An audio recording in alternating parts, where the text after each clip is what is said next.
Well, hello everyone, welcome. Thank you very much for joining this very important event. As I cannot see who is present in person, then I'll be generic by saying thank you very much, EBRD, IDLO, international organizations, donor organizations, Ministry of Justice, judges, our partners from commercial banks, and lawyers, and everyone that joined us and contributed for this very important mission that I will very shortly, briefly discuss. So what was the idea behind, at least for me and for judiciary, is that in 21st century, the question we have to answer everyone is whether courts, and in this case, bankruptcy court, is a sacred place or it's a service provider. So I think that this partnership with EBRD and IDLO, and thanks to them with KPMG, proved that we deem that bankruptcy court is more a service provider. And by saying so, I must admit that the project that we are going now to make a presentation about is a unique project because, at least for Armenia, first time ever, we combined state and private efforts and vision to be able to provide services as efficiently and as socially responsible way as possible. And I think that thanks to EBRD and IDLO, KPMG was engaged, and then they've helped us, everyone, to make a action plan for the bankruptcy court's office and the improvement of efficiency of its operations. And I think that this will bring a systemic change, and that is very important. And so that we are now having, we are dealing not with the results, but we are causing small changes in a system that will finally cause a systemic change. And yet it has multiplying effect and replicating effect. I think for the entire region, I think this was another also important and interesting endeavor for EBRD, but then I will leave a room for my colleagues to expand on that.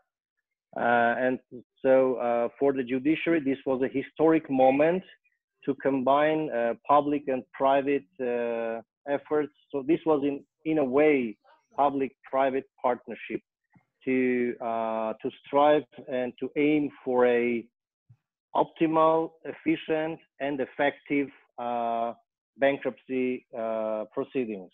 Because as we know, because of the pandemic, many businesses and private entrepreneurs and even individuals may face bankruptcy. So when we started the project, of course, we didn't know that, but then now in standing, I mean, from today's view, I can admit, and I must admit that the mission was very important because in current situation, we really need a very strong and rectified and reinforced operations by bankruptcy court. Thank you very much to everyone that contributed to this project. By saying so, I'm concluding myself and passing on to my next colleague. Thank you very much. Thank you, Haik. Thank you, Haik. Thank you so much. Now we are having Tigran Daduns. So please, you have floor for you. So thank you very much, Lubomir. Hi, everyone. My name is Tigran Daduns. I'm Director of Center for Legislative Developments and Legal Research of the Ministry of Justice. for those who don't know, the Center on behalf of the Ministry of Justice have been involved in the elaboration of recent changes in the insolvency legislation, which came into force on April 15 this year. And why I want to mention these changes, because these legislative changes provided more ground and ground platform for introducing electronic tools in bankruptcy. So this mainly concerns the introduction of e-bankruptcy platform, which is very important for the future developments in this sphere, and also for the maximizing the capacities of insolvency court judges and insolvency practitioners. And I want to make some remarks on this e-bankruptcy platform, which is going to be implemented by the ministry in the near future, and all of the processes to start this project have already been implemented. And to briefly introduce the platform, I want to mention, to highlight the points, the main directions that are going to be implemented within this platform. So this will be a unified platform for judges, for insolvency practitioners, in order to share information regarding the whole insolvency process. So the whole process, starting from filing an application and ending with the closure of a procedure, will be digitized and will enable to conduct all this process electronically. And we assume, and the ministry will make efforts to integrate this platform with other platforms in the e-justice system, in order to have fully integrated and organized system. The next direction is the e-services, e-notifications system integrated in this platform, which will give opportunity not only for the insolvency practitioners to make electronic notifications to creditors, to debtor, but also, which is very important, for the judges to use, because nowadays all of the documents that are all of the documents in this insolvency proceedings are communicated paper-based, which is very problematic in this modern world, and is very costly. For example, when judges render an award or judicial documents, they have an obligation to send all of these documents to many state bodies, and they do it in paper form. So the next so that's why I want to mention this direction, which is very important. Because I think that by introducing this tool, it will make all of this communication not only cheap, but also very timely. So the next one is the electronic meetings platform. We have this the legal grounds to conduct electronic meetings between creditors in the recent changes in insolvency law. But for this time, there is no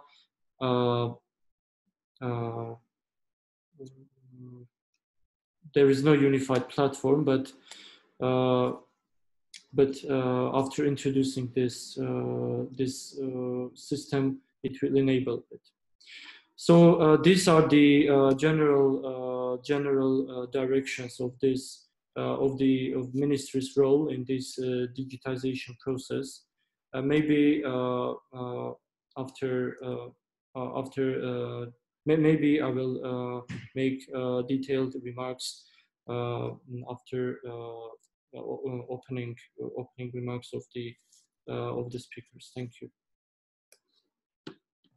Thank you, Tigran. Thank you so much. I will now give a word to EBRD and Mr. Dimitri Guidate, who is the head of EBRD resident office in Armenia. Welcome. Thank you very much. Good morning, ladies and gentlemen. I'm very glad to be opening this conference.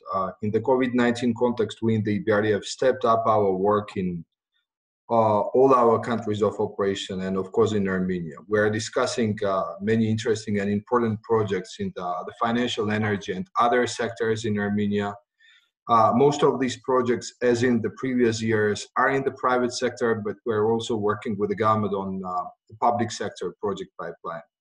A few weeks ago, the EBRD committed to invest in the next 2 years close to $20 billion into euros into its region of operation to mitigate the impact of the COVID-19. In parallel with the operations, we pursue various policy dialogue directions. Today's conference is actually the manifestation of the importance that we attach to the business environment, because insolvency, as you know, is one of the key pillars of the business environment. Ladies and gentlemen, we have been delighted to partner with the Supreme Judicial Council and the IDLO on this important project that we're discussing today. Our assistance with this project forms part of a wider and broader program of technical assistance that we deliver to Armenia in the area of insolvency. We began through our legal transition team, which is a London-based team, cooperating with the Ministry of Justice in 2017 to identify areas for improvement of the insolvency framework, particularly in relation to regulation of insolvency practitioners. These reforms were introduced in December last year, and we hope that this will lead to improvements for all insolvency stakeholders. We have also worked closely with the Ministry of Finance in the past on reforms to the tax code to encourage corporate restructuring. The creation of the Insolvency Court might have a positive impact on the insolvency framework and on Armenia's investment climate. And there are two reasons for that. First, creation of more predictability for insolvency stakeholders as a result of greater judicial expertise and specialization. And second, more efficient management of insolvency proceedings through centralization of such proceedings. I think the project is quite timely given the COVID-19 crisis and the expectations of an increase in insolvency proceedings in Armenia, but also all over the world. Insolvency is once again in the spotlight, and insolvency systems will need to be robust to manage the crisis and serve the needs of various stakeholders. So we are looking forward to presentations and discussions today and to hearing the audience's views and reactions on the new court and suggestions for the way forward. Our next step will be to run training programs for 12 judges at the Insolvency Court, as well as judges in the high instance courts on core topics of insolvency law and finance. This will be delivered online in partnership with the HJC, the Judicial Training Academy, and the IDLO, and will include the recent reforms to the insolvency law. It is always a challenge for a new institution to put in place the necessary processes and people to start operations. And it is particularly challenging when the world around us is changing and embracing new digital technologies. The COVID-19 crisis has put strains on the court systems in many countries, and digitalization will be a necessary part of the reforms of many countries, including Armenia, going forward. While there are risks for inclusion of stakeholders, Armenia is in some respects a highly digitalized society and country, and digitalization has immense positive aspects, including increased transparency and information for all insolvency stakeholders. So we anticipate that the new Insolvency Court will be at the center of this change. I want to thank everyone who worked to prepare this project, including my colleague from the EBRD Legal Transition Team, Catherine Breizoller, who together with the Armenian counterparts have been leading the process. I know that Catherine will speak in more detail about the project and its objectives, so I'm going to stop here and give the stage to people who have been driving the process. So once again, ladies and gentlemen, I wish you a very successful event. Thank you very much. Thank you, Dimitri. Now, in the name of International Development Law Organization, I will give a few words. So basically, IDLO is the only intergovernmental organization exclusively devoted to promoting the rule of law. And in Armenia, IDLO, together with EBRD, started implementing projects since 2018. At present, we are happy that we are implementing several projects in Armenia. Two of those are with our partner EBRD, and that is support to the Supreme Judicial Council of Armenia with operational assistance and capacity building for the new Armenian Insolvency Court, which we are today talking about. And the second one is the judicial capacity building in Armenia on new code of civil procedure that we are really happy to cooperate with Academy of Justice in Armenia. Furthermore, in partnership with INL, IDLO is implementing projects related to the anti-corruption and more closely to the Anti-Corruption Committee in the country. INDLO is strongly committed to providing support and technical assistance to strengthen legal capacity of Armenian judiciary, and our activities are mainly focused on strengthening the rule of law in the country and paving the way for a better business environment, which makes us kind of a natural partner to the EBRD efforts that Dimitri mentioned before. Basically, we were really happy to partner with KPMG in Armenia, but not only, also with the other national and international experts who significantly contributed to the recommendations and this part of the project that we are going to talk about in a few minutes from now. Also, as Dimitri mentioned, since the global pandemic of COVID forced us to be like blocked in our houses in different countries, and we still want to provide quality service and capacity building for the judges, we decided to transform some of our live training sessions into e-learning courses, which will be beneficial not for a first group of participants, but even after, in a time for young generations of Armenian judges. I wish to thank you all for your interest in this event, and we're really happy to have a significant number of our partners, colleagues, and representatives of different institutions who are directly or indirectly involved in the insolvency matters. We are hoping that sometime soon we will be able to meet you again in Yerevan. Until then, we'll continue our communication through these online channels.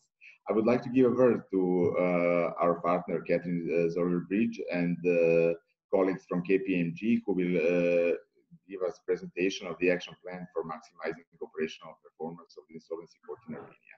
Thank you once again, and I hope that all of you are going to enjoy next steps in the presentation. Thank you very much, Lubomir. Can everyone hear me? Yes. Okay, excellent. Is it possible to have the slides up, Lubomir? Okay, perfect. Thank you. Well, everyone, it is a pleasure to be here virtually, and I would like to thank the Supreme Judicial Council, the Ministry of Justice, for their excellent collaboration, and also our partner on this project, IDLO. My first visit to Armenia was in 2015, and since then I have had the pleasure of visiting Yerevan a number of times and working on insolvency-related projects, including this very important project with the Supreme Judicial Council of Armenia. and also on the recent amendments to the insolvency law. So today we are going to present to you the results of this action plan for the Insolvency Court. And our speakers from KPMG, Nersis Nersisyan and Vara Misakyan, will go into detail about the various risks and issues identified and steps for the Insolvency Courts to increase its operational capacity and service as a service provider. But before passing over to Nersis and Varam, I would just like to say a few words on the vision statement for the new Insolvency Court and why it's so important. So generally, the effectiveness of insolvency system, everyone recognizes, is not just the laws, but it's very much the institutions and the professionals who implement those laws. And really, the court is at the heart of the insolvency system in Armenia and in many of the countries where we operate. It's a court-driven system.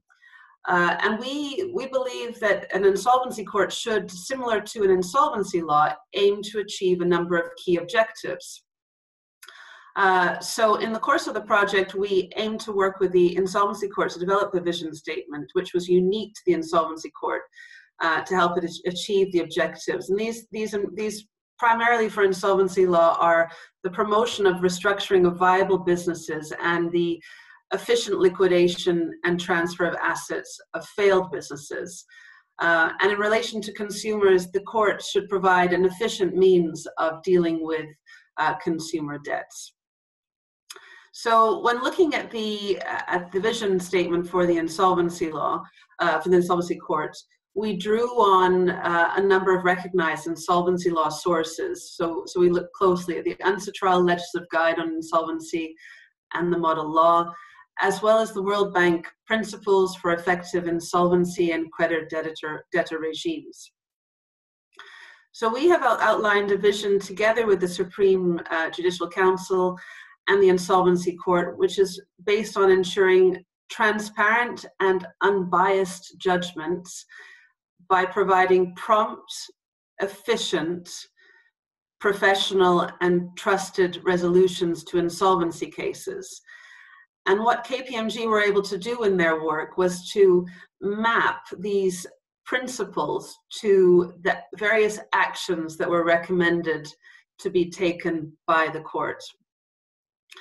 And I'd just like to touch very, very briefly on these four areas. So the first principle of transparent and unbiased decision making. Well, this is very important in insolvency because there are a number of competing stakeholders, and it is essential really for insolvency proceedings to be transparent and understandable to all stakeholders, and for the right balance to be struck between the various interests. And we think this has been recognized to bring numerous benefits, including promoting stability in commercial relationships, enabling creditors to assess their risk, and also preventing disputes. The second principle of prompt acknowledges the fact that time is of the essence in insolvency. It's very important to act quickly because long proceedings results in value leakage, and it really increases the burden of insolvency on all stakeholders, and in particular creditors. So the prompt and timely management of cases is really important, and it should be at the center of the Insolvency Court's mandate. And part of that that prompt principle is requires there to be clear lines of authority and allocation of tasks and responsibilities within the court. The third principle here is efficiency. So the court should be efficient. It should actively seek to minimize costs on the insolvency estate and maximize results. And the efficiency of the overall process should be enhanced by improving the efficiency of each specific process where possible, including automation of processes which, as Mr. Tigran Dedans referred to earlier, have largely been paper-based. And finally, this fourth principle of professional and trusted. I'm sure we would all agree that judicial proceedings need to be performed with the highest professional standards in order to be trusted within the community. So the Insolvency Court should be perceived as an institution that oversees all insolvency proceedings and ensures that the interests of all stakeholders are considered in accordance with the law. And over time, and this is a young institution, but over time the Insolvency Court should acquire that substantial legal knowledge and experience to maintain and uphold stakeholder confidence. So I will just pause now on this vision for the court. Once again, say how delighted I am to be participating in this project. And I will pass the floor to Nerses to say a few words on the next slide. Thanks, Catherine. First of all, I would like to thank EBRD and IDLO for giving us an opportunity to work on this very important and interesting, and I would say challenging project. I'd like to introduce myself. I'm the head of tax and legal of KPMG in Armenia, and I have alongside with me my colleague Varham Misakyan from the management consulting department, with whom we executed this project.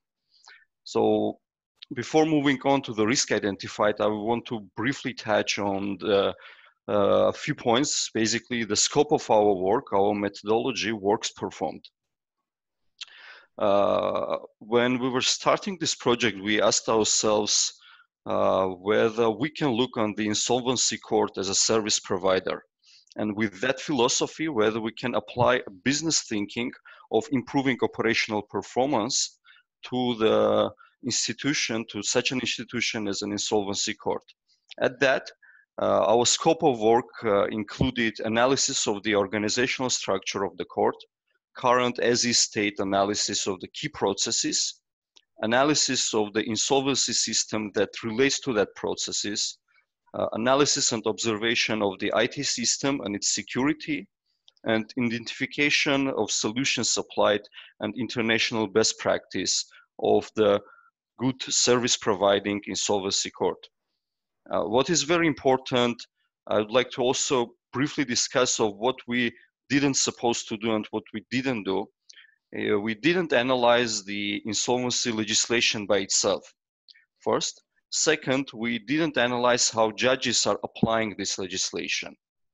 So our work was primarily focused on identifying any opportunities to improve the operational performance of this court.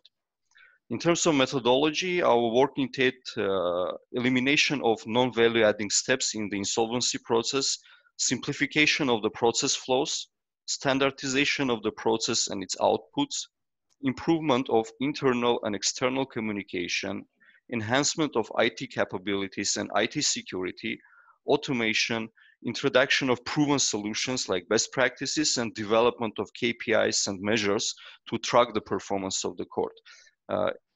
In addition to that, we knew that Ministry of Justice is working on the e-justice project, on preparation of e-justice project. So we tried to keep ourselves apart from this e-component in order not these two projects to overlap.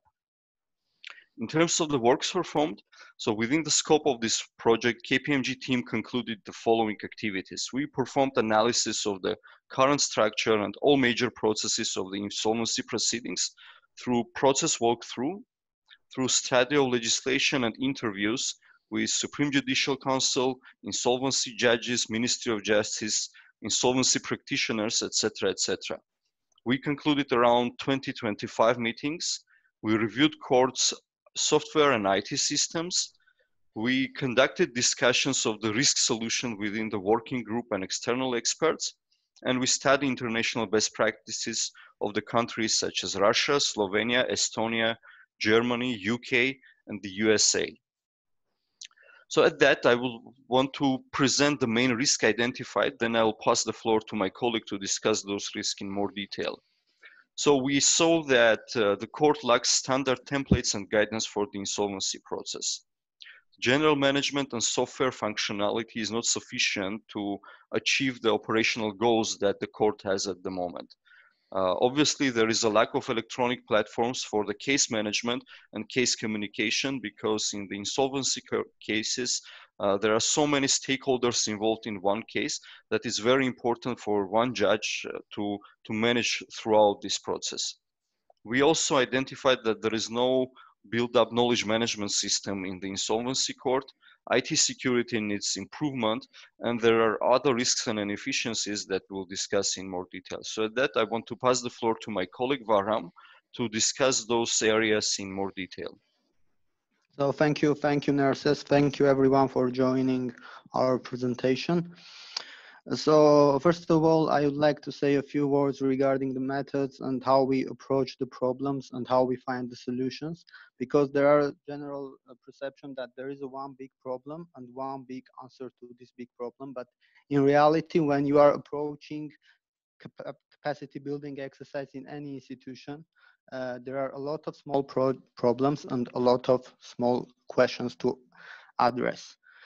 Meaning that we try to have simple solutions which can be easy to implement. We try to have several solutions which can be first implement the easiest one, then the more difficult ones. Now let me just go quickly through the all action that we have recommended based on our analysis, based on what we see in other countries, in US, in UK, etc. So let me just start from the first area. Okay, the first area is development of templates and guidelines. And one thing that we should keep in mind in any process and any analysis, the one decisive factor is the quality of input, quality of information the insolvency court is getting.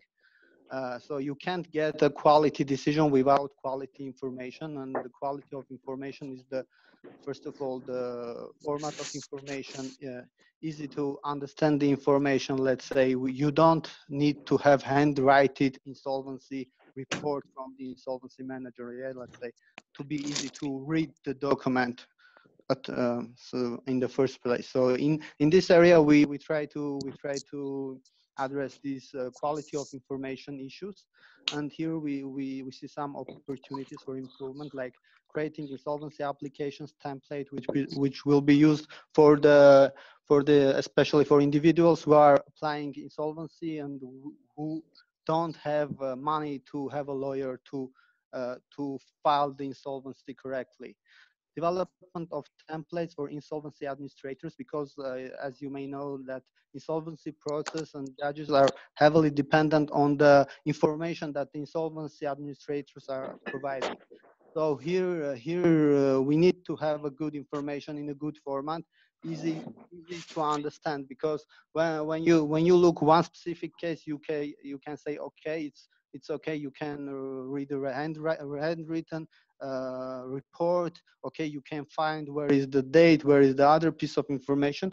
But when there is a lot of work to do, when you have 500 cases per judge and more cases per judge to analyze every second, and every difficulty, every simple thing is really important. So here by having standard template, it will be easier to grab the information from this template, be that the report or any other kind of information.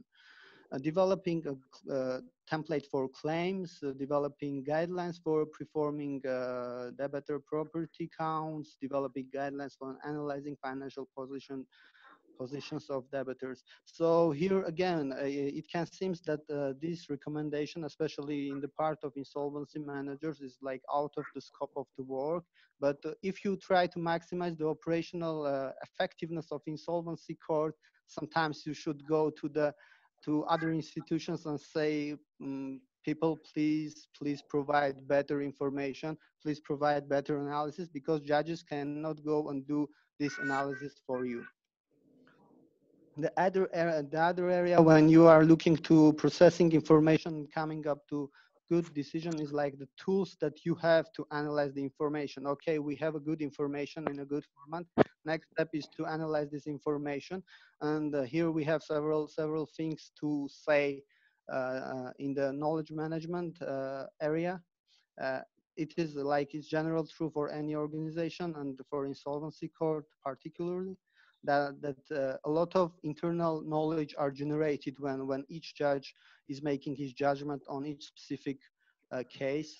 And also the insolvency court has a specific dedicated department, legal expertise service, who need to, let's say, make some kind of analysis of different cases or different issues regarding the laws, etc. So the question is like, you have the information, you have the knowledge, but you are not sharing the knowledge effectively. Laram, I'm sorry, I cannot hear you well.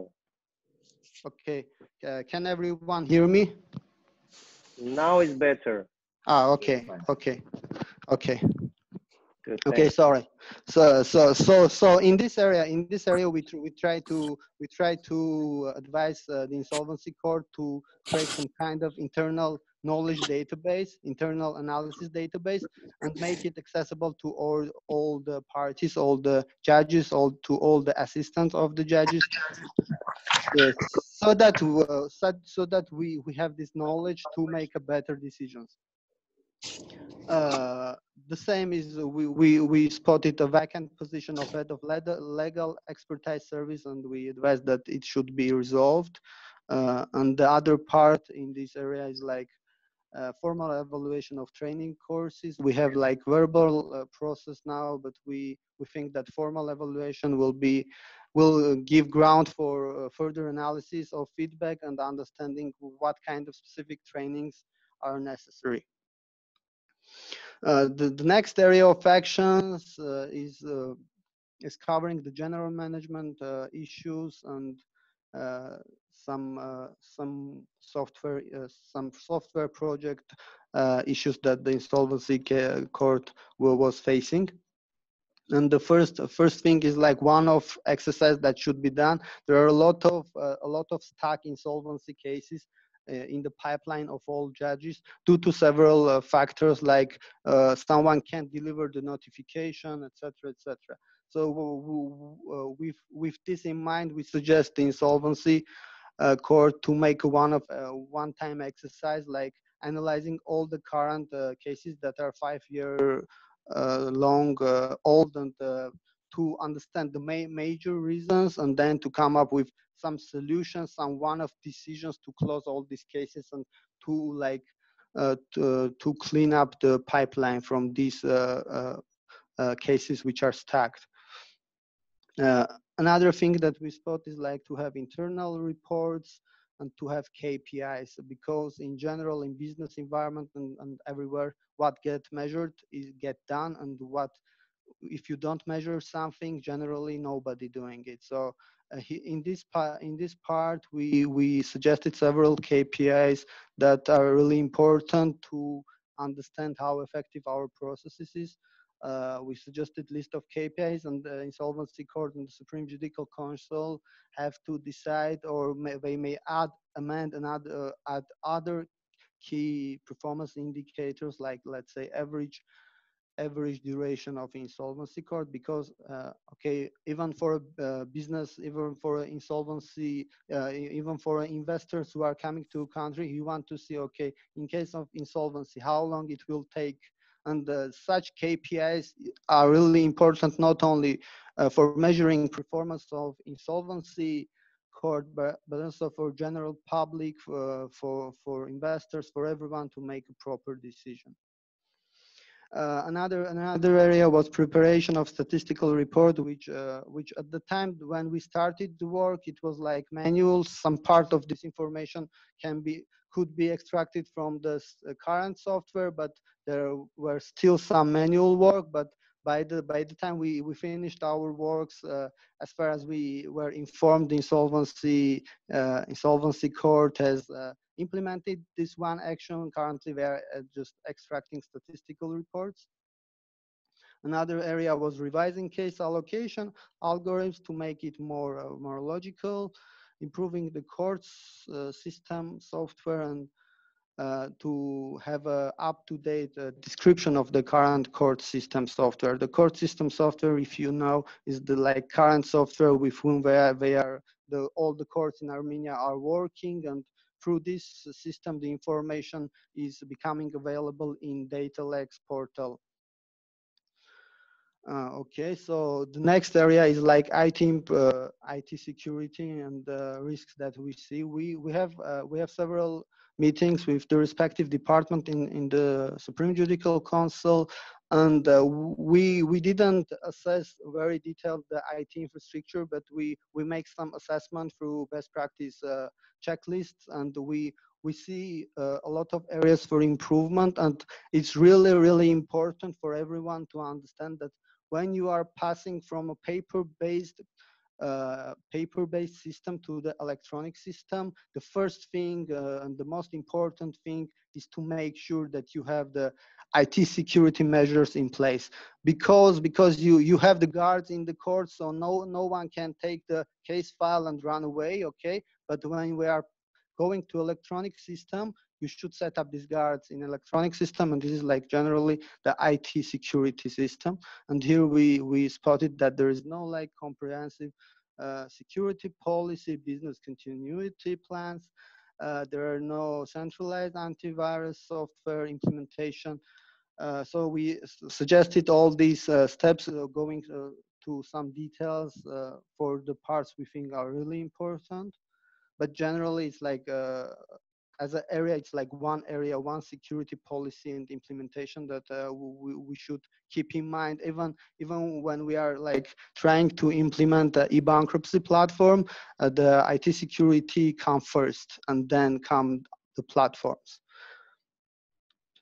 The other area, as Tigran has already mentioned, and we can when we started the project, we identified, and we get informed that there are another project that development of e-bankruptcy platform. And again, when we were looking to the systems, to the processes, we find that the best solution for maximizing operational capacity is not to have additional, let's say, more people to process the paper case files, to process faster paper notifications, because you may know, in 1 year, there's the Insolvency Court sending around 60,000 emails to different parties. So in one way, people can say, okay, you should concentrate on making paper process better.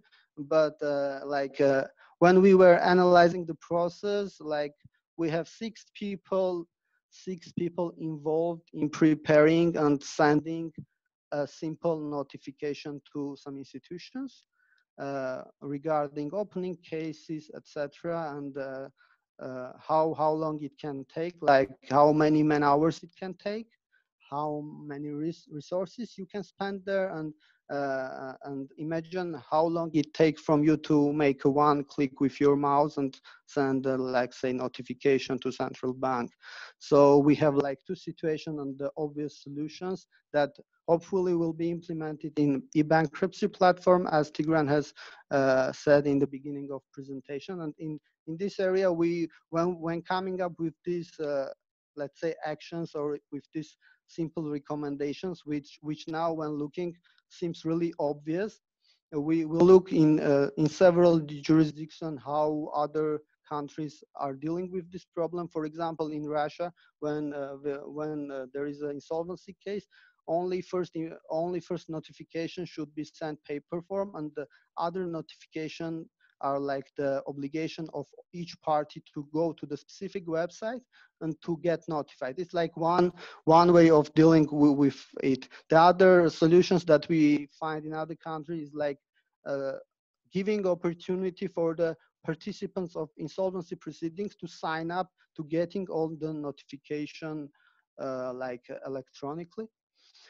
So to keep it short, we just analyze everything and come up with several recommendations, let's say, and and at the same time seeing that the other project came up to the same recommendations mean that we are in the right way, and electronic platforms like with opportunity to get electronic notifications, with opportunity to pass information between the insolvency court and the insolvency managers via some kind of electronic data transfer methods or some kind of platforms, let it be e-bankruptcy platform, we will really make the process faster.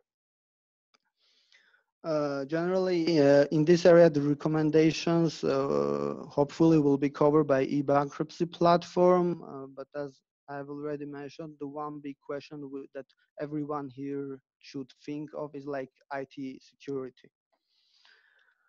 And in the last area, we just keep the other things that we see, like again the communication between the insolvency managers, collegium, and the court.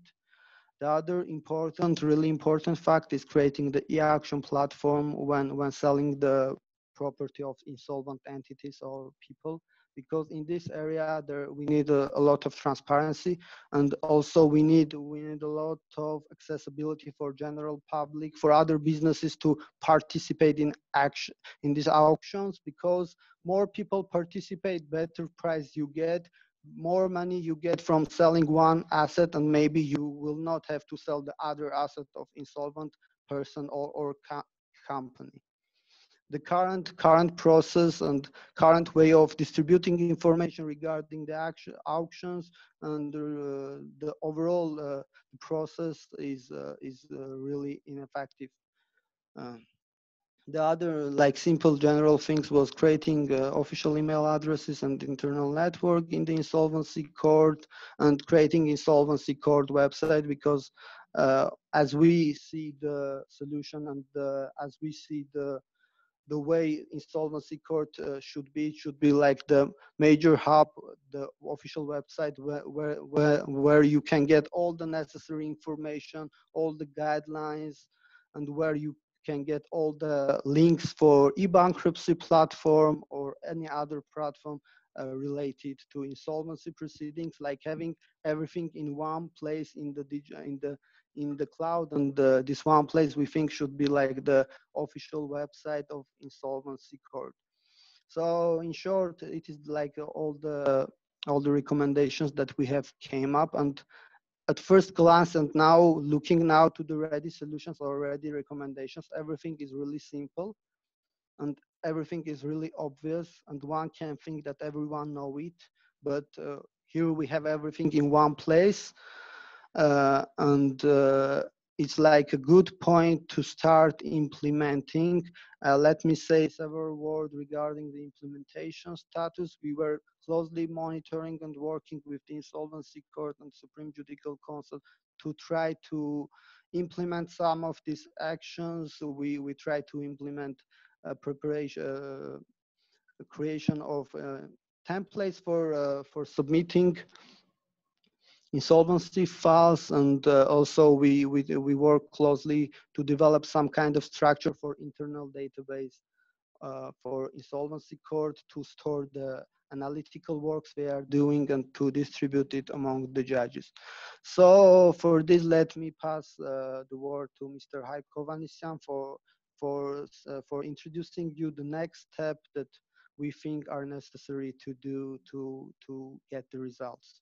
Thank you.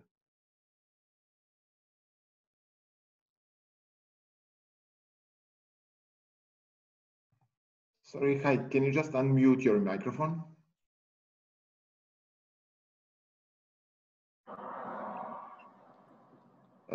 Sorry, Haik, it's not unmuted.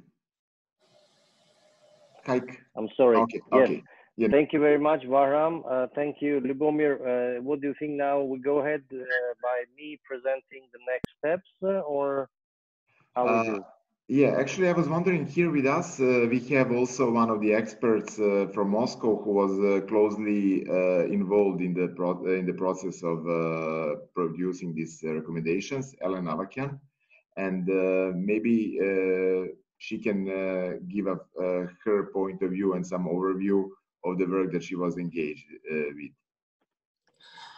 Hello, everyone. I'm happy to participate in this marvelous event. It seems that it will be a little bit complicated for me to speak up in English on this technical account. So if it's possible, I will speak up in Russian. Is it possible? I would say yes, if Haik can assess that most of the participants can understand Russian. Can understand? In Yerevan? Haik? Yes, I think that most of the participants can understand Russian, and given the importance of the input Yelena may bring, I think exceptionally we can be flexible. Thank you very much. Thank you, Elena. Добрый день, уважаемые дамы и господа. Благодарю вас за то, что дали возможность выступить. Действительно, мы уже практически год участвуем в этом проекте, а с части моего вклада я выступала экспертом главным образом по российскому опыту и, соответственно, по тем предложениям, которые так или иначе связаны с образованием именно системы взаимодействия банкротного суда с иными государственными службами. Нашей основной задачей было создание, соответственно, тех направлений, которые позволили бы банкротному суду работать в единой системе с органами государственной власти и, как нам хотелось, в единой системе электронного судопроизводства. Насколько я понимаю сейчас сложившуюся ситуацию, разработка системы банкротного судопроизводства, оно опережает разработку глобальной системы электронного правосудия, что вызывает некую, например, у меня озабоченность, потому что, естественно, каждый суд должен находиться в единой системе, должна обеспечиваться бесшовная интеграция, а не постройка хрустальных мостов между системами, которая, соответственно, будет существенно осложнять взаимодействие внутри судебной системы. В Российской Федерации банкротных судов как таковых специализированных нет. У нас есть специализированные суды в других направлениях, в частности, суды по интеллектуальным правам, суд по интеллектуальным правам, но все они находятся в единой системе судопроизводства. Относительно банкротных систем в Российской Федерации есть специальная система банкротного судопроизводства, это система раскрытия информации о банкротстве, и тот факт, что она существует вне системы судопроизводства, вызывает огромное количество проблем. Именно поэтому, когда мы анализировали информацию для банкротного суда Армении, я высказывала позицию о необходимости создания с самого начала единой системы, а не нескольких систем взаимодействия, потому что это вызовет существенные сложности, в том числе и для самого суда, и для управляющих, потому что будет возникать необходимость перекрестной проверки информации в разных системах, будет возникать проблема с интегрированностью, что, соответственно, при построении системы с нуля желательно избежать. Поэтому полагаю, что сейчас на стадии первичного проектирования вот эту необходимость единой бесшовной интеграции необходимо заложить и создать систему таким образом, чтобы вся она находилась в едином взаимодействии. А второй аспект, который здесь уже затрагивался, связанный с информированностью общества о банкротствах и информированностью сторон, в этой части, полагаю, это изложено в докладе, должна быть создана система, которая, в общем, во всем мире называется примерно одинаково, система электронный страж, которая позволяет любому лицу в любой момент времени, 24 часа в сутки, 7 дней в неделю из любой точки мира, получить информацию о любом возбужденном в отношении этого лица производстве в рамках судебной системы Армении. И, естественно, о любом возбужденном банкротстве. Подобные системы в Российской Федерации построены по принципу открытого IP, и, соответственно, любое лицо может произвести подключение и получение этой информации в режиме, скажем так, граббинга, да, то есть в режиме постоянного мониторинга, который позволит позволяет быть в курсе, не возбуждено ли дело, не возбуждено, в случае любых телодвижений по делу получить соответствующую информацию, причем как о себе, так и вообще о любом лице. Соответственно, должны быть коды идентификационные обязательно прошиты в систему, чтобы по этим кодам была возможность проверять. Здесь есть один глобальный подводный камень. Соответственно, для того, чтобы избежать мошенничества, мы с этим много раз сталкивались, когда намеренно на стадии регистрации изменяют одну цифру в коде, и таким образом информация не попадает в систему стражи. Мы эту проблему решили интеграцией с единым государственным реестром юридических лиц предпринимателей, ну и сейчас пытаемся заинтегрироваться с единой системой ЗАГС, которая, соответственно, учитывает физических лиц. В Армении этой проблемы нет, все физические лица в Армении имеют, соответственно, свои идентификаторы.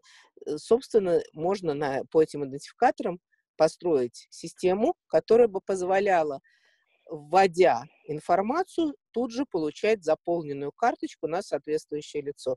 И система просто не даст ошибиться. Если я введу другую цифру, у меня введется другое лицо. Поправить его руками нет возможности. То есть в данном случае в целях безопасности системы человеческий фактор должен быть сведен к минимуму. Все взаимоотношения подобного рода должны быть интегрированы, чтобы никакие ошибочные, либо намеренно ошибочные действия не приводили к искажению информации в системе. Кроме того, относительно банкротной системы крайне важен вопрос раскрытия информации о продаже имущества и, соответственно, раскрытие информации о цене такой продажи, месте и времени, потому что одна из глобальных проблем банкротства по всему миру – это проблема существенного занижения ликвидационной цены имущества и, соответственно, несоразмерности удовлетворения требований кредиторов. А опять же, в России эта проблема крайне остра, она до сих пор не разрешена, несмотря на то, что существуют, естественно, электронные торговые площадки, доступ к ним у большинства населения крайне затруднен, потому что процедура реализации такова, что независимое лицо, скажем так, не участвующее в процессе профессионально, зарегистрироваться и внести соответствующие залоги может, но с очень большим трудом.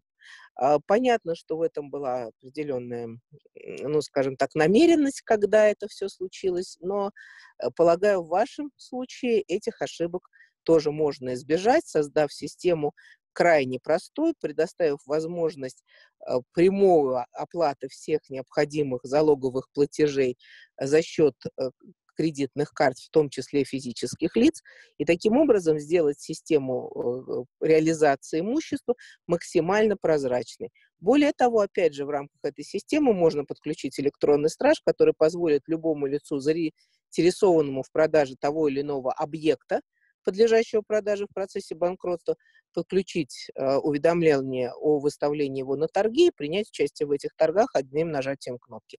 Никаких технических проблем к созданию подобной системы не существует. И, собственно, опять же, делая это в 2020 году, уже можно сделать это на очень высоком профессиональном уровне, избежав вот соответствующих проблем. Третий вопрос, который мы тоже рассматриваем, это вопрос идентификации, вопрос уведомления лиц и, соответственно, идентификация этих лиц. Действительно, как уже было сказано, в России мы отправляем только одно первое уведомление, но нередко даже направление одного уведомления представляет собой большую сложность, когда у нас большое количество кредиторов.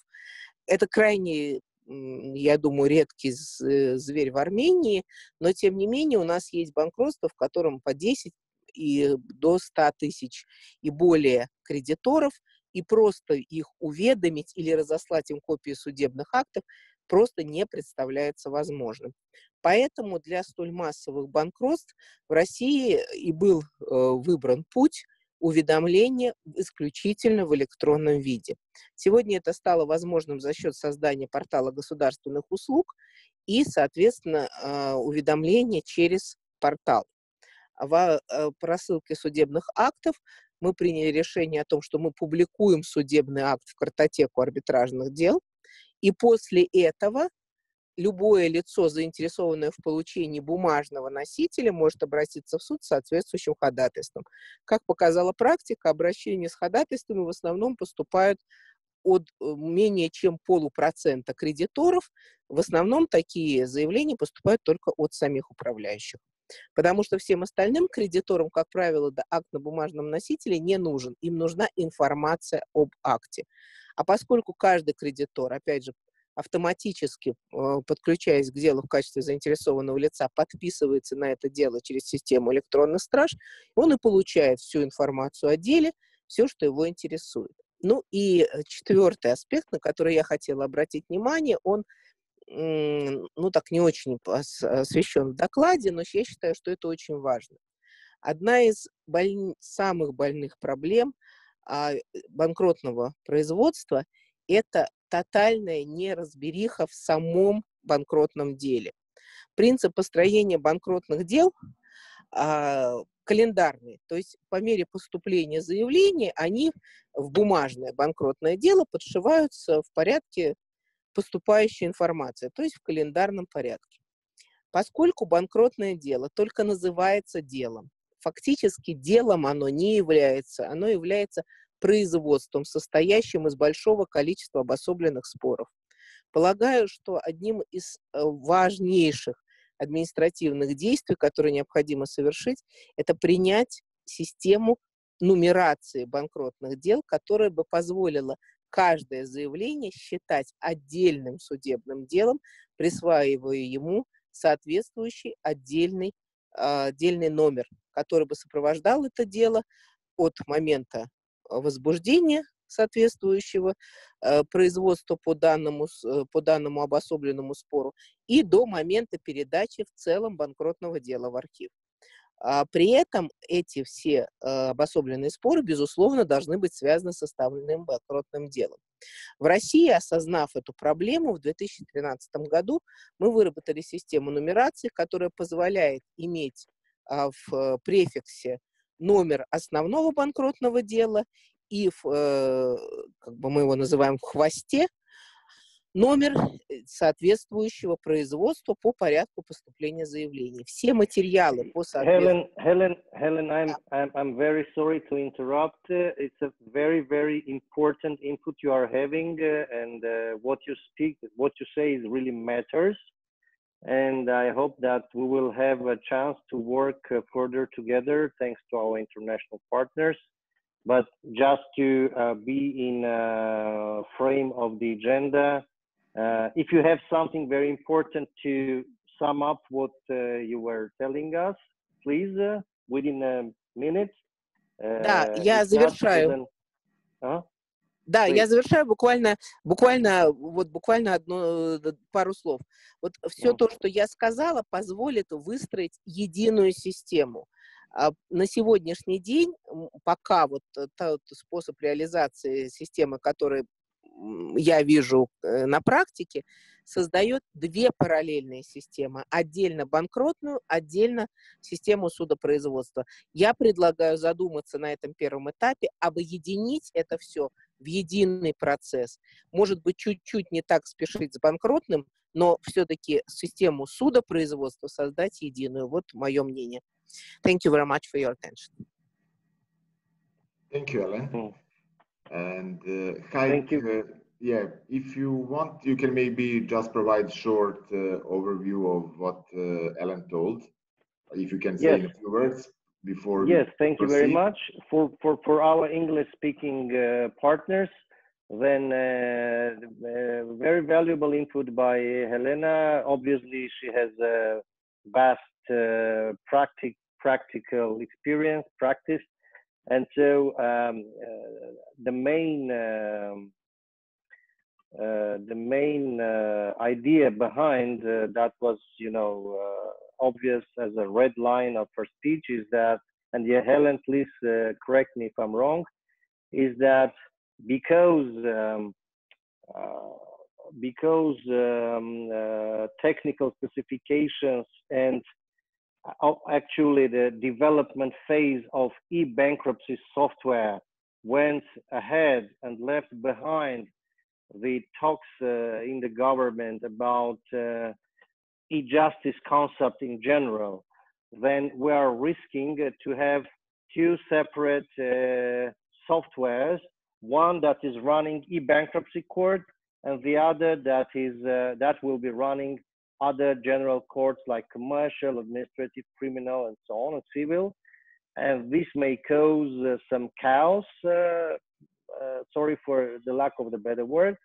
And in order to have an easy and user-friendly system, Helen is suggesting to have at least one system software that will make sure we have a seamless integration behind, that end users and judges do not even think and do not bother themselves with what kind of softwares are running behind.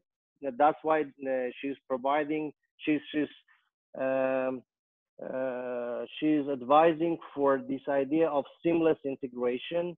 And I think this is very important for our partners from Ministry of Justice, for our partners from European Union that are jointly running this e-bankruptcy court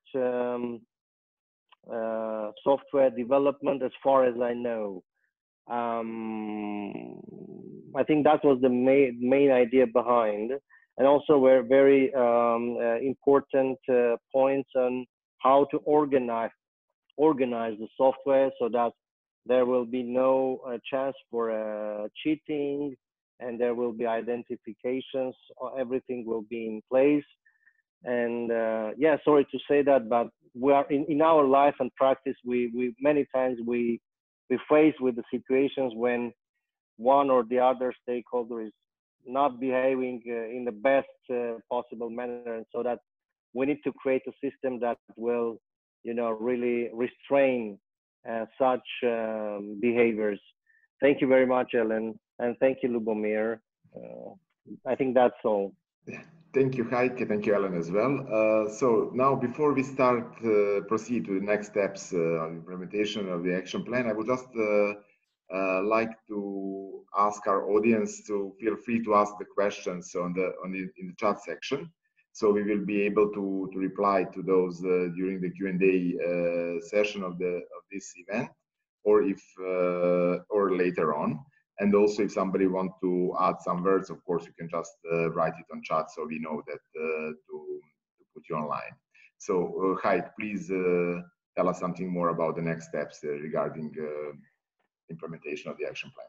Yes, thank you, Lubomir. So now we have about like 4 steps to conclude and move ahead. And of course, what is very important, and this has been, our attention has been brought by our partners from EBRD and IDLO, and I think this is very important way to communicate and react, is that here we at Supreme Judicial Council, you know, attach much importance to timely cooperation and spread and exchange of information with our partners from the Ministry of Justice and the European Union, as well as all the other stakeholders. Just for your information, at Supreme Judicial Council, we hold a meeting with the commercial representatives of commercial banks, and mainly the heads of legal departments were there, and they have been sharing with us their thoughts, their experience that is very, very valuable for us. And it's really very important feedback that helps us to tailor the system to the best needs of our stakeholders.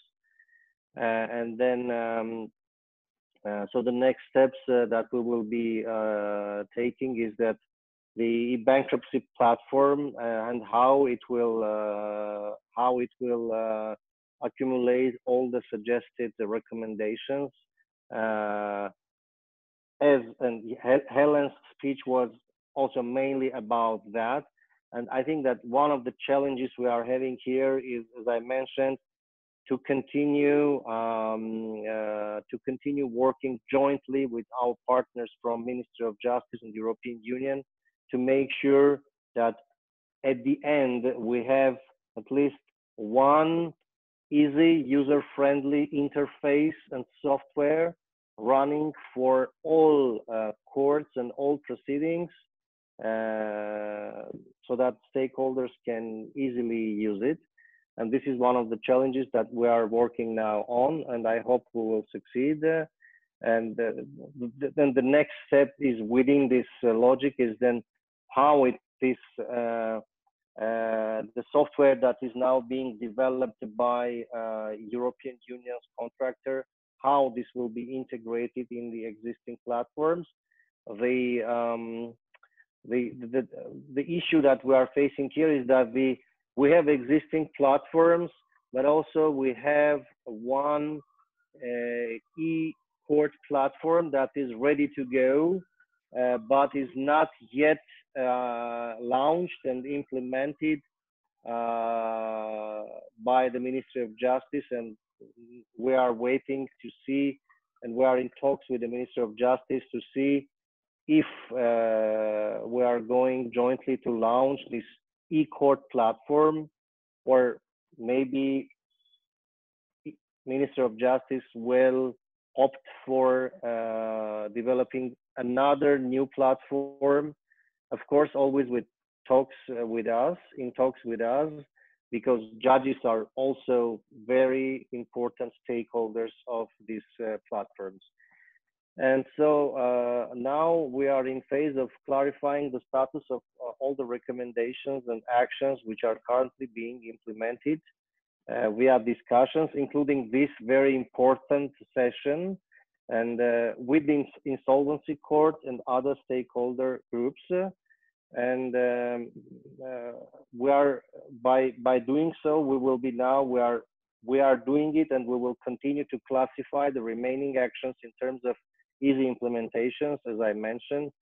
And you know, this is really, I mean, to have an easy implementation is very important, because some of our preliminary analysis of the market, by saying so, I do not want to spread a kind of panic, but this is something that we anticipate that because of the pandemic, we may face increase in bankruptcy applications, and we need to be ready to smoothly serve possible increase of insolvency cases. And that's why now we are in phase of also prioritizing the actions, and we are now working on the timeline of implementation and the list of responsible persons and bodies that are spread within the Judicial Council and with the Insolvency Court, and also importantly the Judicial Department. And this is how we implement the actions. You know that bureaucracy is slow, traditionally slow, but we are doing our best to be as quick as possible. Of course, always keeping in mind that in many times faster is slower. So yeah, that's it. And I will stop here, and will be glad to answer any questions our respectful participants may have. Thank you. Thank you, Haik. Unfortunately, which is very not typical actually for our work in Armenia, we don't have questions yet. So I would ask you to ask some questions regarding our main topic, but not only. So maybe while we are waiting for some questions, I would like to ask Bahram from KPMG to tell us something more about the experience with Insolvency Court regarding the templates that they were producing for the filing the cases, etc. So, okay, thank you, Lubomir, for your question. Can everyone hear me? Yes. Okay. So actually, after we developed the plan and agreed with all the stakeholders of the project, we start working closely with the Insolvency Court to develop at least several sample templates for individuals. Firstly, to file the bankruptcy, because when we were looking to the statistics of how many cases have been returned due to technical issues in the filed insolvency template, it was like a really huge amount for the individuals. A lot of individual filings have been returned by the judges due to some kind of improper feeling of the case. So that's why we thought that it is really important to have at least some template, which should not be mandatory. Like, people can file however they want, but it will be good to have one best practice or one suggested template which will help people to file without having a lawyer or without having a lot of knowledge regarding the law, because it's really, in current process flow, it's really difficult and it's really time consuming to accept these improperly filled cases, accept it in the office of the court, then process it, and then return it due to some really small technical issues, like someone forget to put his name, or I don't know, some other specific detail. So we were working with the specific person in the insolvency court, and we have developed several drafts. We have several iterations of discussions. Actually, the insolvency court have internally several discussions, and currently it's like in the during as far as we know at this stage, it was like in the final stage of final approval to make it accessible for public, and to say, okay, if you don't know how to fill a insolvency case, just you can use this template. And also we were working closely regarding template for claims for other creditors who would like to also file a claim connected to a specific case. And generally, we think that having a template and making it easy to file correct cases is really important. That's why, and it is like easy bits to start with. It is like in this slide. If you look at the slide, it's like action one or like it's really important and relatively easy to implement. It's like quick win, and that's why we started from there. Thank you. Varam, I would also have just a follow-up question on that, and it's, do you think these templates could also be useful when at some point the insolvency court moves to this sort of digital platform? And it's a question for you, and perhaps also for Tigran Daduns from the Ministry of Justice. Okay, thank you, Catherine. Let me also answer. So first of all, when we were working on like more detailed steps on each action to how you should implement it, and first in order like to have the template in the system, at least you should have this template on a paper. So like it's like, anyway, it's like the first step when you are designing the interface, what information and how should be inputted in the e-bankruptcy platform, for example. If you have a template, at least you already see what kind of information you need to input in the system. So yeah, I think it will make it easier. It's like the first step first step on developing platform. You just understand what are the inputs, what are the outputs, and at this stage the platform is still being like developed. It is in the stage, and I think it will take a couple of years to be ready for everyone. At this stage, when we are developing, we can like at least have a template to use.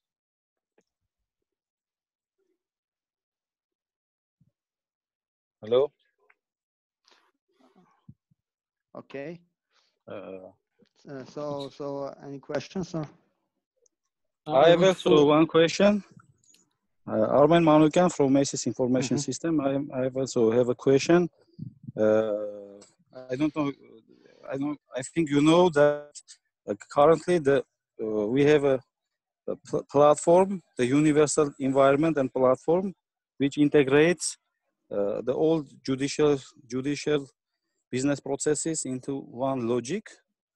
And currently it works. This system works integrated, works with a lot of other platforms, and I think that this system also must be fully integrated in that logic, and that is why we have a lot of APIs and protocols and standards which allow to make all these integrations, and because we in the end of we must have one integrated system which where each person which sign into system, he can in one window do a lot of operation in different cases, in different and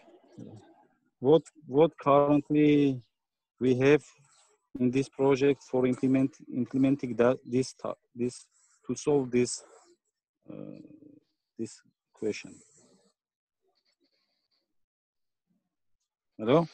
Okay, so let me answer. Okay, yeah, thank you for your question. Let me just quickly address it. So as actually in this project, the main aim was to develop a specific action plan, let's say the to-do list, comprehensive. Yes, but I haven't recommendations.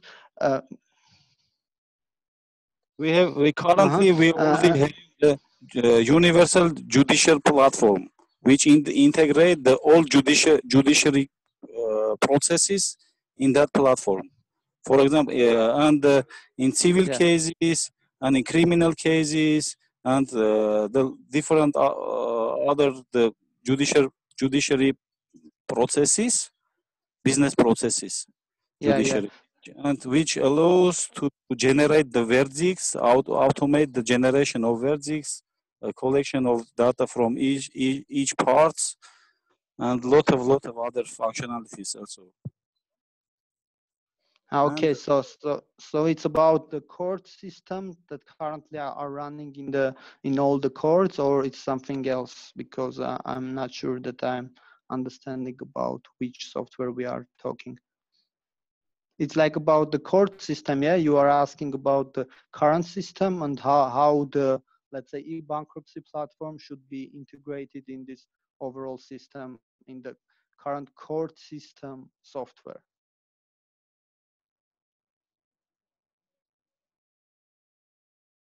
Okay, just let me just address the question regarding integrating any kind of platforms to the current software that we have in the overall judicial system, and what kind of solutions are available, because there are just two ways to go. Like one way is trying to improve the current software, and the other way to design a totally new software, new platform for all the courts, because current system have its limitations. It was designed, I think, back in 2005 or 2006, if I'm not mistaken.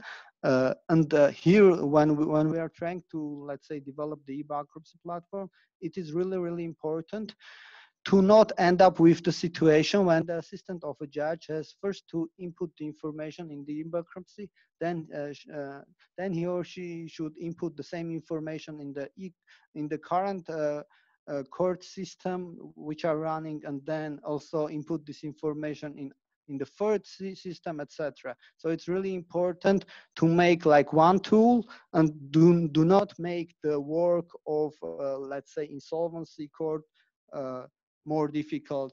Rather, we should let's say have a one place where we get all the information, and one place when we work like insolvency court. Yeah, it is really important, but during the scope of this project, it's like the next steps. It's like the implementing the concrete actions, and then understanding what kind of issues we may face. It's really important to keep in mind, but it's like the next step. Yeah. I will answer this way. Thank you, Akram. Now we have Tigran Daduns who raised a hand to say something. So please go ahead.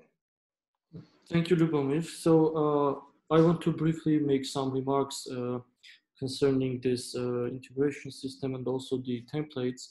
So as I mentioned in my opening remarks, the aim of the Ministry of Justice and this whole system is to have an integrated and universal system. So these are rather technical issues.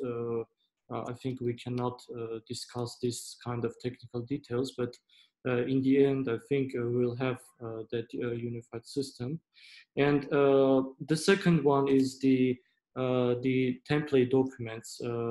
As Varam correctly mentioned, these will help both creditors and debtors to understand what is the best practice for good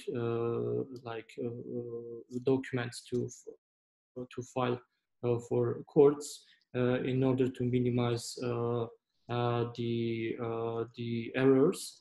And I think that the templates that are going to be elaborated will be used in the electronic system when they are integrated as a digital in its digital form. And I also want to mention that we have the Ministry of Justice have adopted several templates which are mandatory for the stakeholders. These were adopted. Came into force on April 15 this year, and were adopted in a form by the Minister of Justice. These are the form of creditors list, the declaration of debtors on their assets, and also the template on the financial analysis report. I think these are very important documents which will be used mainly by insolvency practitioners in their practice, and will be useful also for the courts, because by using these templates, it will, as already mentioned, minimize the errors in elaborating these documents and foster the proceedings. And also concerning the electronic system on sale of assets, as Yelena mentioned, it is important to have a system that will a software that will help us to see to conduct the electronic auction, electronic sale of assets. And it is specifically mentioned in the new law that the website or the platform by which these auctions, electronic sales will be conducted, should publish all the list of these assets that are put on the sale, their names, and to ensure the transparency. And I think that the first section of this electronic system should be the electronic auction, because it is very problematic issue in the current bankruptcy proceedings. The stakeholders, the insolvency practitioners always say that the sale of assets, the auctions are not efficient currently, because there are no ways or platforms to do it electronically. Thank you.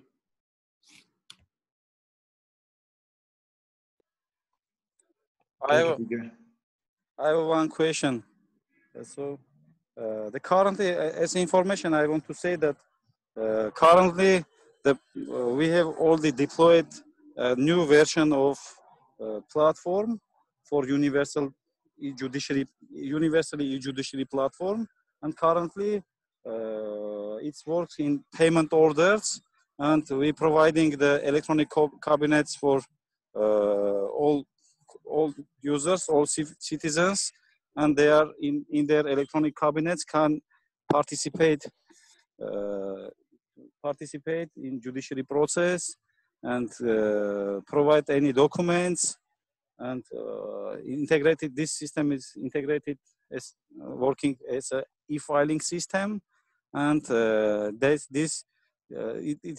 it's have been modernized during the last year, and working based on last technologies, and also currently we are adding on this platform the possibility of video conferencing, and I think that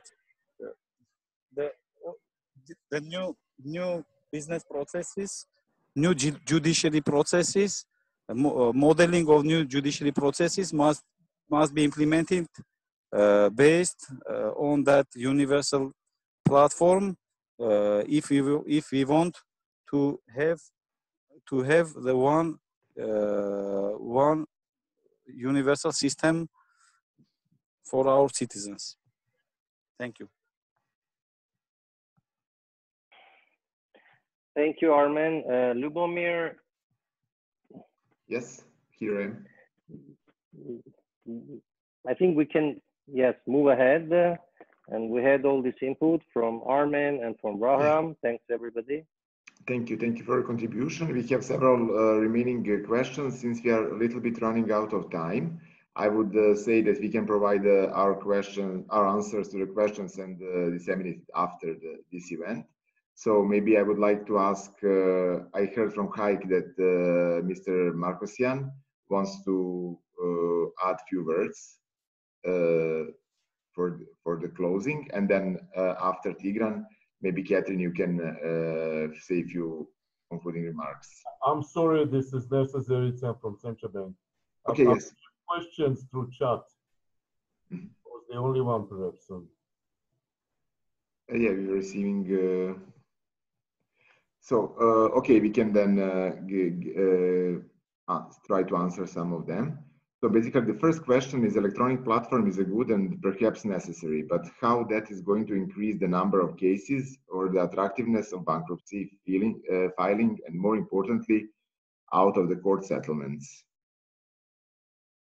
Do somebody of our panelists can take the question?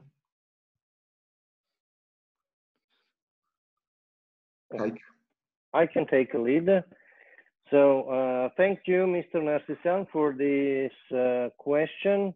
The e-bankruptcy system that we are anticipating to launch, it's not only about to raise the attractiveness of bankruptcy filing. At least finally, I think that we have a vice versa aim is not to have as much bankruptcy cases filed as possible, but once this is done, what we want is to have one smooth, easy, and effective bankruptcy proceedings, transparent and accountable. That's our major goal.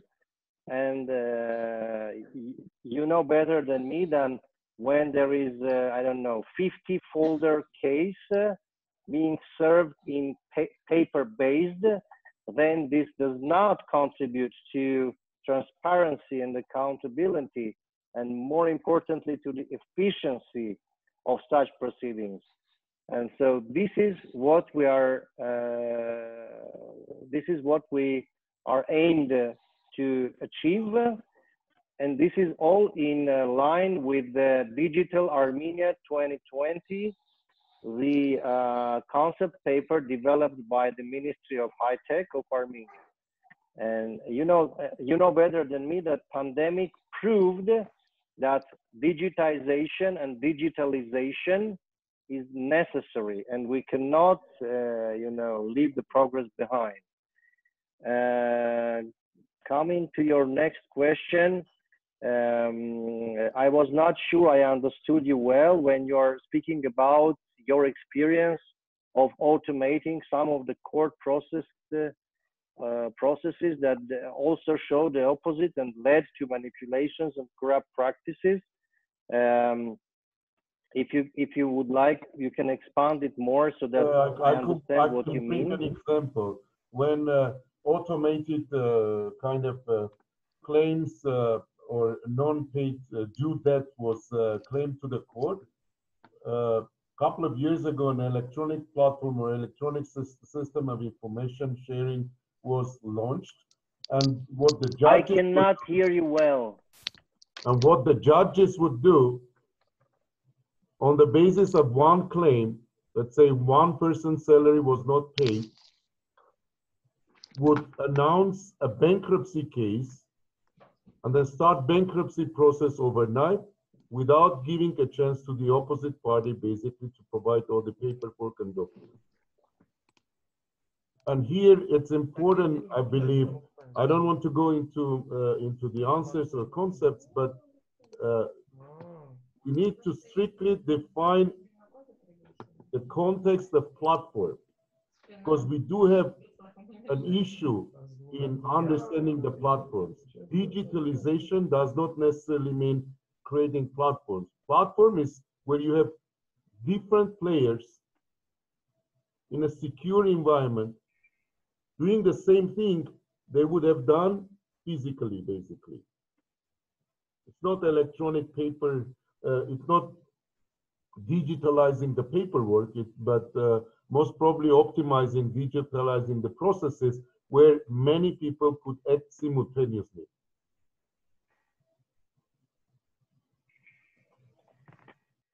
Yes, thank you. Yes, the example you picked up, something like that may happen, and it may happen anywhere in the world. Our goal is to have this platform also being monitored, so that anytime such exceptional cases happen, that we can have a timely interference. And the existence of these electronic platforms will help us and will help you as a stakeholder to record and to fix all this kind of misbehavior, and also to summarize the statistics and the practice, and then to react, to have the curing interference. This is what it's all about. And I'm going through your next questions. Could you elaborate on the selling points raised by banks during the discussion you referred to? What you mean by selling points? I mean, the concerns, if removed, banks would feel comfortable with the platform.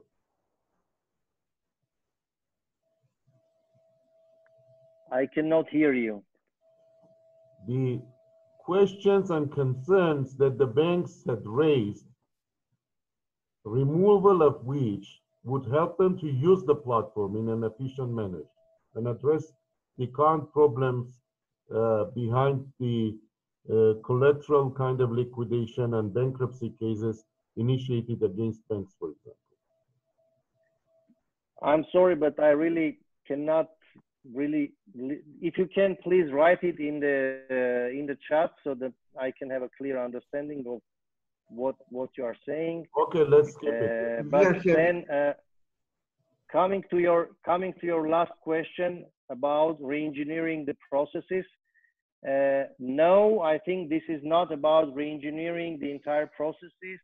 As you well know, recently a large package of bankruptcy law amendments entered into force, and I believe that what platforms should do is platforms should just automate the processes that are as business processes already described in the amendments of the bankruptcy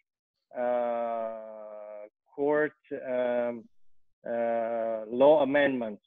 And you are rightly mentioning about re-engineering only in entire bankruptcy processes or only court processes. No, this will, I believe that platform should address all the entire bankruptcy processes, including the relations between judge and insolvency office holder, which is in Armenian called the Karavarich, and also between all the stakeholders like debtors and creditors and the bankruptcy administrator and the judge. So this will be an entire platform.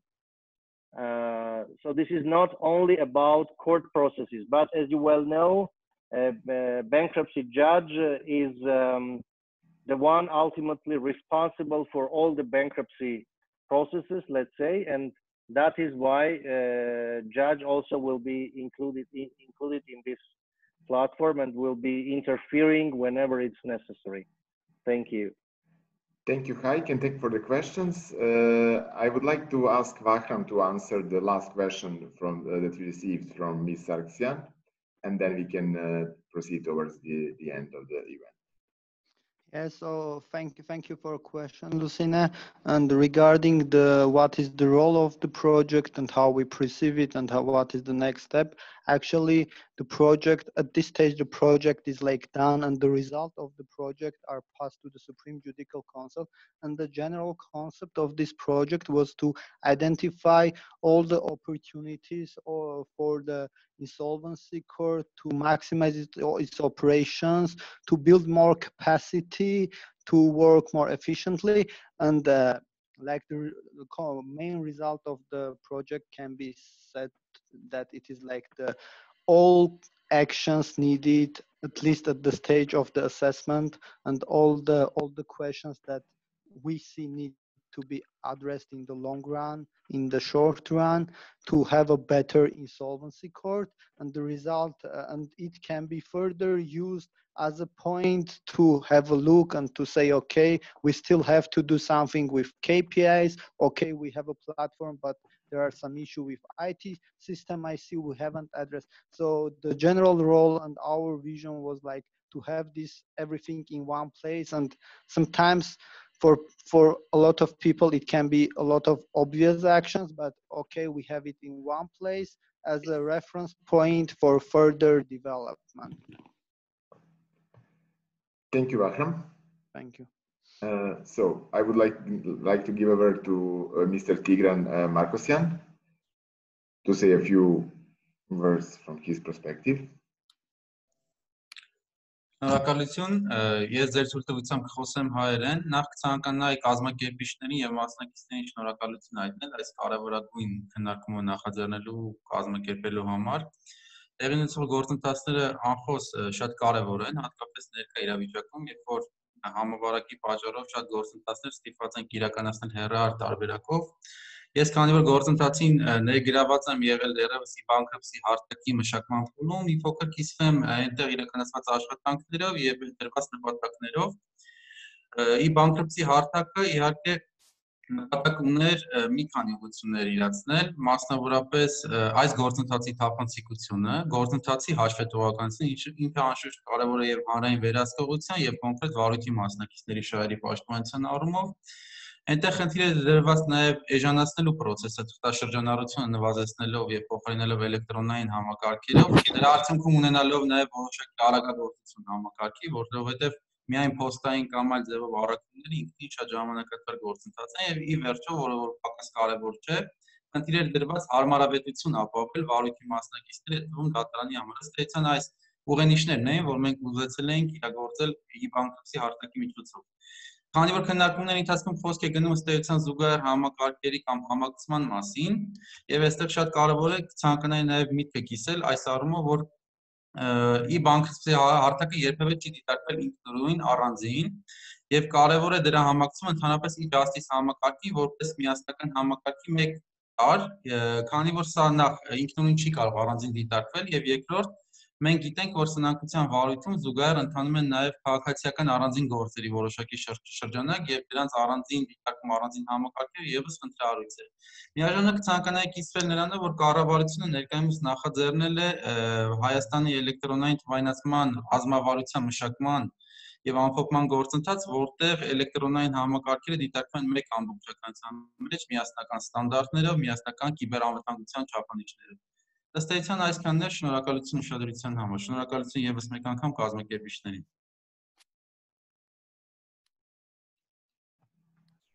Thank you. Maybe Haik or Tachat can give us just a brief translation of the content of what Tigran told.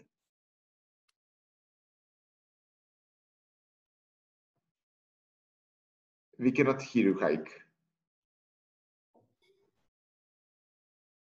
Haik, microphone. Can you hear me? Yes, thank you. So Tigran once again assured us that the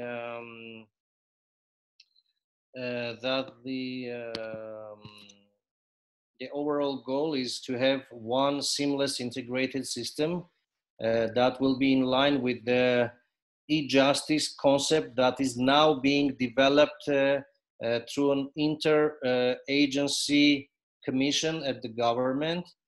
And yes, the challenge we have here is that e-bankruptcy technical specifications of this software went further than the general elaboration and of the concept paper on e-justice in general, and all the questions raised here by all the participants, Mr. Nersisyan, Mr. Manukyan, Ms. Helen Avakian, are really eligible.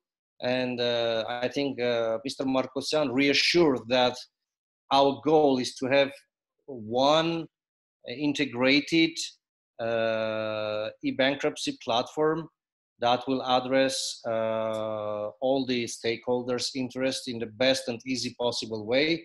And also he made one very important remark to reinforce his position and our position, because this is our general position, is that bankruptcy judges currently, thanks to the recent amendments in the law, now they are accumulating all the civil cases and civil disputes and commercial disputes connected with the bankruptcy case. It's not like in the past that different civil judges would deal with the same, with one insolvency case, and it would really create a mess in the terms that one court doesn't know what the other do, and so on and so on. Now, in order to bring everything to one judge's table, that is the bankruptcy judge, this is the amendments that are implemented. And this is why it is also important that the bankruptcy judge will be dealing with civil cases that surround the same bankruptcy case and the bankruptcy case itself. And that's why for the judge, him or herself, also is very important to use one unified platform. Thank you very much. I want to add something.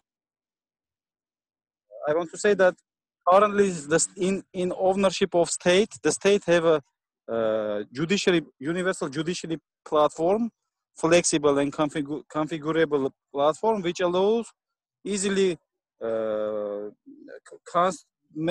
using the workflows, diagrams, customize and configure any judiciary process. And I see that, I think that it's this and this system with order of state have developed 1 year ago based on the last technologies.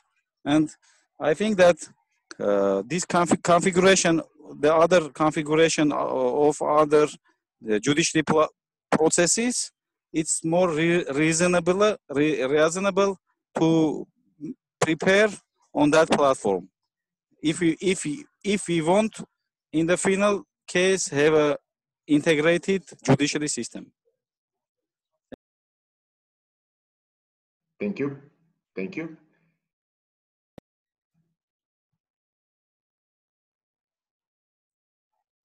Okay. Lubomir, I wonder whether you just wanted to take that question from Louisine Sargsyan, which is about the relationship between our project and the forthcoming EU project on e-bankruptcy. I thought that would be useful, maybe just to address. So, do you want me to address myself, or maybe? Well, I think we can start by saying that the action plan that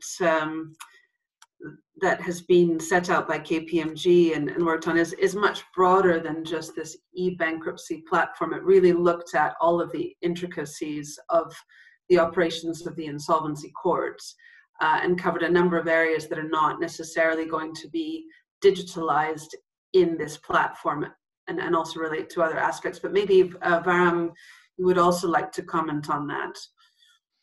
Yeah. So actually, when we start working on the project, only like, let's say, there were no direct, let's say, can you hear me? Yeah. Yes. There were no direct link between these two projects. So we take the action and we take the assessment, assuming that there is no platform so far at that moment. Let's say having the platform implemented at the stage when we were assessing the operations of Insolvency Court, probably some of our recommendation will not be included because we will already have that in place. It's like regarding the connection, but overall, as Catherine mentioned, we not only look at the specific, let's say,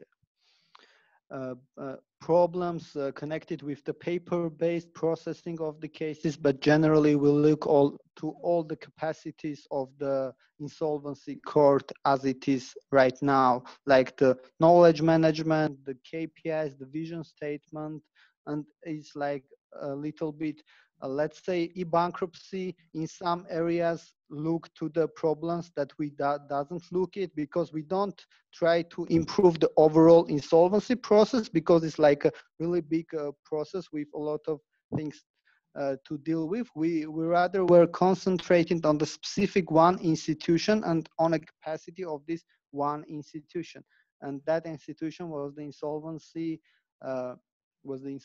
Court. So I think it's like rather connected in the way that we see the solution for some problems, but there are like a little bit different. Thank you, Akram.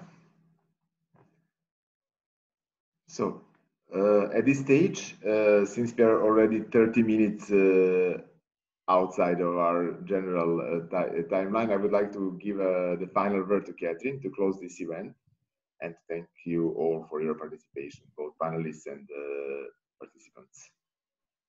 Thank you very much, Lubomir. I will try to be brief. I think today's discussion has been a very useful forum for us to exchange views and information on the Insolvency Court.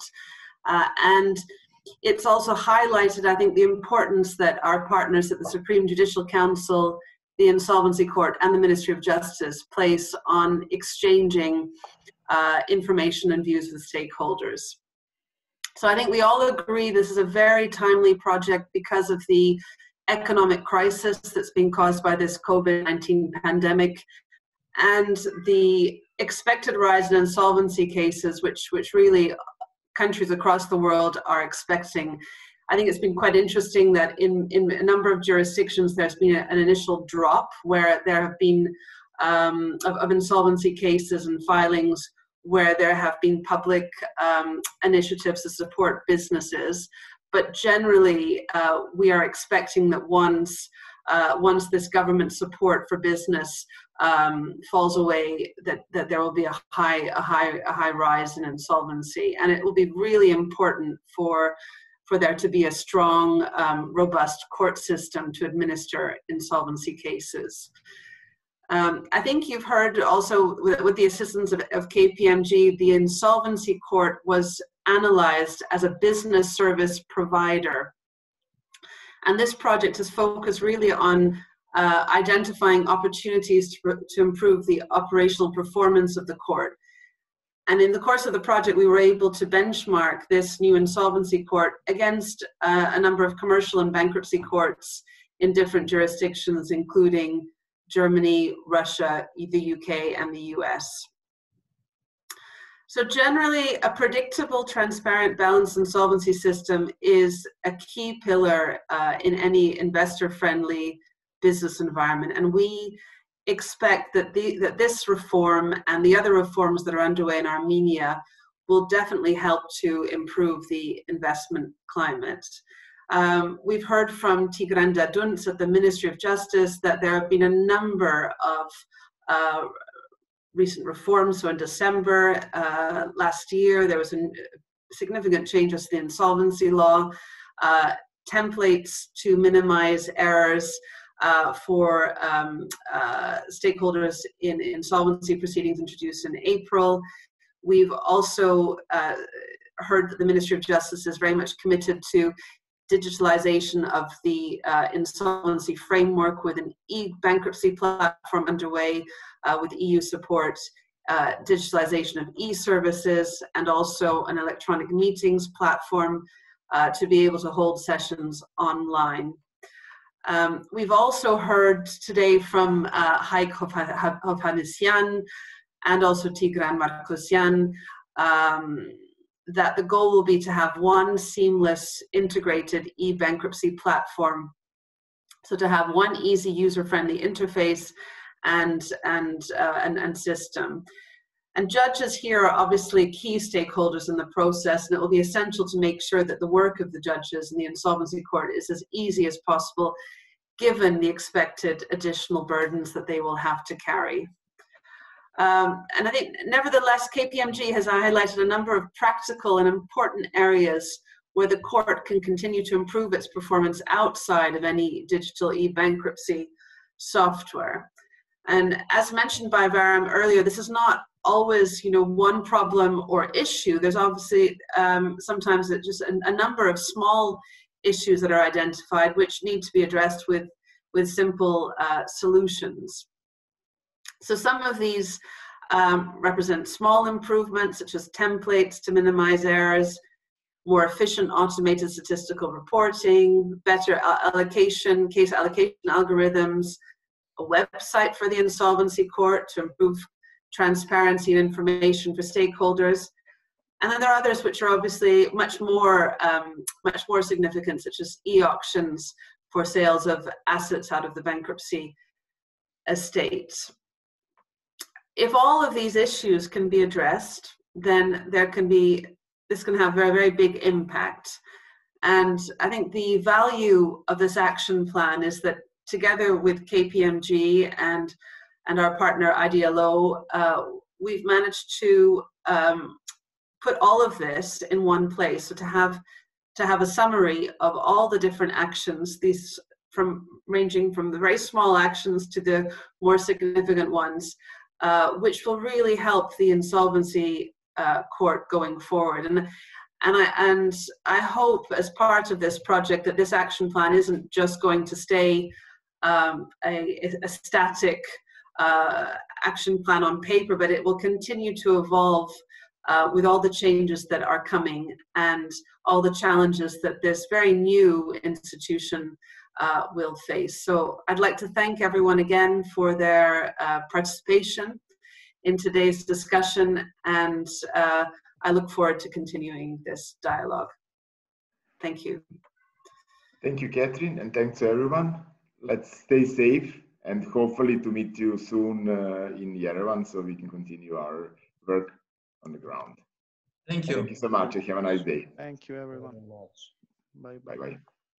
Thank you. Bye.